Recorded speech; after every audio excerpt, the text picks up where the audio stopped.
From operating profit, first of all, we have to pay interest on long-term loans, then taxes paid to government, then dividend paid to preference share, finally dividend paid to equity shareholder, which is known as earning available for equity share और net profit. ठीक है, जो भी हमारे operating profit होते हैं, सबसे पहले हम क्या करते हैं, लॉन्ग टर्म लोन्स होते हैं उनके ऊपर इंटरेस्ट पे करते हैं, उसके बाद टैक्सेस पे करते हैं, उसके बाद हम प्रेफरेंस शेयर्स को डिविडेंड देते हैं, फाइनली जो भी हमारे पास अवेलेबल होता है उसको हम इक्विटी शेयर होल्डर को देते हैं, which is known as earning available to equity share holder और net profit. Now manager has to decide how much pay to equity shareholder or how much retain for future expansion, which is used for replacement of old asset and expansion of business।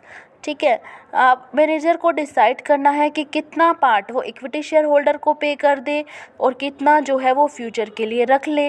Future के लिए रख लेगा तो अगर हमें ये देखना है कि अगर हम रिप्लेसमेंट करना चाहते हैं, एसेट्स की एक्सपेंशन करना चाहते हैं, देखिए ये दो बातों पर डिपेंड करता है। अगर हमारे सामने बिज़नेस के सामने अगर इन्वेस्टमेंट अपॉर्चुनिटीज़ बहुत ज़्यादा हैं तो इसके लिए हम क्या करेंगे कि ज़्यादा पार्ट तो हम रिटेन रख लेंगे और कम पार्ट प्रॉफिट्स का हम इक्विटी शेयर होल्डर को पे करेंगे, ताकि हम अपने उन अपॉर्चुनिटीज़ का फ़ायदा उठा सकें।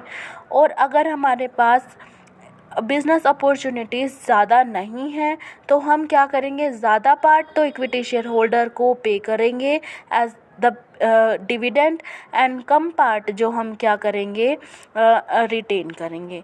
ठीक है, तो अब शेयर होल्डर के बारे में जानते हैं। Share holder invest their savings and bear risk and want fair remuneration and fair dividend, regular dividend चाहते हैं।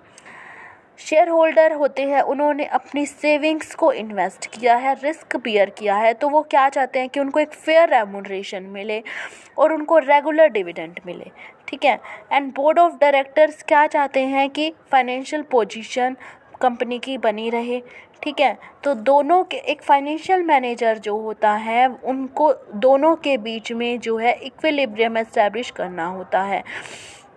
So ideal dividend policy maintain balance between shareholder and director objective।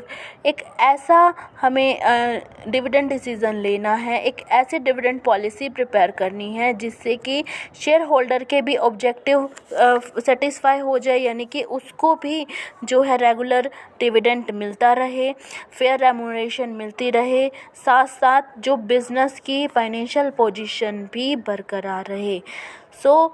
एक फाइनेंशियल मैनेजर होता है, उसको 3 मेजर डिसीज़न लेने होते हैं, that is financing decision, investment decision and dividend decision. So that's it for all. Thank you very much. Bye bye.